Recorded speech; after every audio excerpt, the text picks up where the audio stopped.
महिलाएं अक्सर अपने आत्मसम्मान और अपने अधिकारों के लिए कुछ ऐसे डिसीजन ले लेती हैं जो कि उन्हीं के लिए घातक सिद्ध होता है।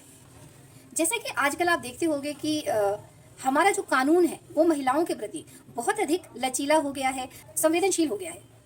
परंतु जब आप धरातल पर उतरते हैं तब आपको महसूस होता है कि कानून का सहारा लेना उतना भी आसान नहीं है।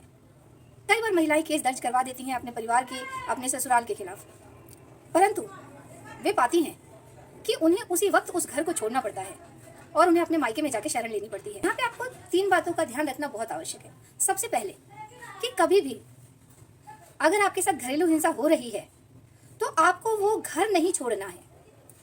आप अपने खिलाफ हो रही हिंसा के लिए लड़ाई कर रही हैं, ना कि अपना घर छोड़ने के लिए। ससुराल वाले घर में रहते हुए ही आपको कानूनी कार्रवाई करनी चाहिए। इससे आपको 2 फायदे होते हैं।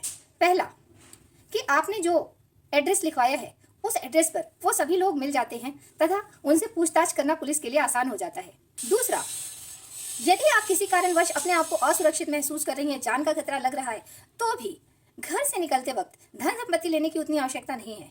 आप जब भी घर से निकलते हैं तो अपने डॉक्यूमेंट जरूर लीजिए, जिसमें आधार कार्ड है, वोटर आई कार्ड है, आपकी शादी का कार्ड है, आपके बच्चों के जन्म प्रमाण पत्र है, स्कूल के आई कार्ड है, उनकी किताब कॉपी या बस्ते हैं, आपके 10th के 12th के मतलब एजुकेशन के प्रूफ है, इसी तरीके से बिजली का बिल है, पानी का बिल है।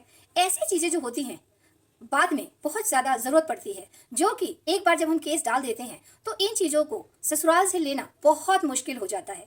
ज्यादातर महिलाएं कोशिश करती हैं कि वे अपने गहने, जेवर या फिर ऐसी चीजें जो कि उन्होंने इकट्ठी करी है पैसों से, उसको ले, वह भी लीजिए, परंतु ज्यादा आवश्यक है कि अपने डॉक्यूमेंट लीजिए। तीसरी जो बात है वो है कि फैसला कभी भी कानून को पढ़ के नहीं लीजिए कि आपने कानून पढ़ लिया है, आप जानते हैं कि हमारे क्या हक है, हमारे क्या अधिकार है और आप उस पर अमल करने लग गए। जब भी आप कानूनी कार्रवाई के लिए जाते हैं तो ऐसे 1-2 व्यक्तियों से जरूर मिलिए जिन्होंने इस तरह की कार्रवाई में पार्ट लिया है या उसके विषय में जानते हैं या स्वयं भुक्तभोगी रहे हैं। क्योंकि कानूनी प्रक्रिया जो है वह भारत में उतनी आसान नहीं है। मतलब आप कंप्लेन आसानी से कर सकते हैं, परंतु उस पर कार्यवाही होना, उसका रिजल्ट आना, जो आप चाहते हैं, जिस तरह की राहत आप चाहते हैं, वह आपको कितने समय बाद मिलता है और उतने समय तक आप क्या करेंगे, कैसे सरवाइव करेंगे, इसके विषय में ठीक से विचार करने के बाद ही कदम उठाएं। आवेश में, गुस्से में, क्रोध में या इन्फ्लुएंस होके किसी के द्वारा कहे जाने पर, भड़काए जाने पर फैसले ना ले। क्योंकि भारत में जो शादी की प्रथा है वह काफी पवित्र मानी जाती है तथा इसको लंबे समय तक चलाए जाने की कोशिश की जाती है और कानून भी यही कोशिश करता है।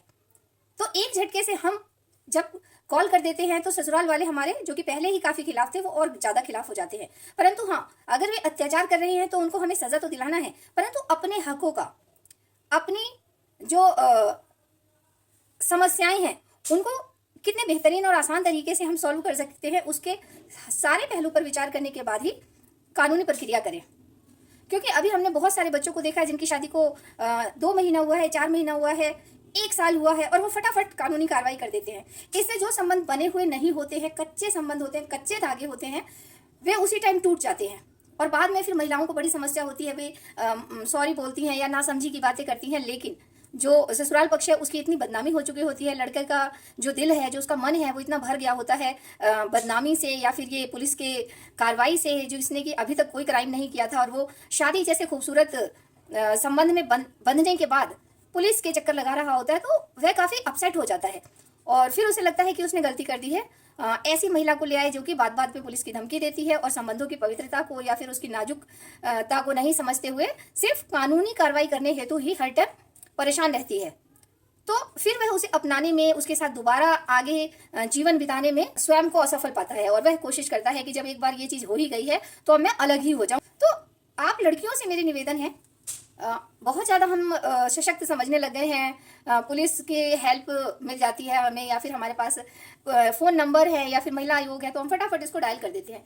लेकिन व्यवहारिक रूप में हमें जिस परिवार में रहना होता है उस परिवार की चीज़ों को समझते हुए इस तरह के कदम उठाने की आवश्यकता है। जल्दी से उठाए गए कदम वो आगे भविष्य में आपके लिए परेशानी का कारण बन सकते हैं। तो यहाँ मैंने आपको 3 चीज़ें बताई हैं। सबसे पहला, कभी भी ससुराल का घर ना छोड़े। दूसरा, अपने डॉक्यूमेंट जरूर लेके जाएं अगर आप ससुराल से बाहर कदम निकाल रहे हैं और पुलिस कार्रवाई के लिए जा रहे हैं। और तीसरा, पुलिस कार्रवाई करने से पहले हर प्रयास करें कि अपने संबंधों को बातचीत तथा धैर्य के साथ लोगों के सलाह मशवरे के बाद ही ये बड़ा स्टेप लें। अन्यथा बाद में आपको समस्या का हल मिलने की बजाय आपको आजीवन परेशानियों का सामना करना पड़ सकता है।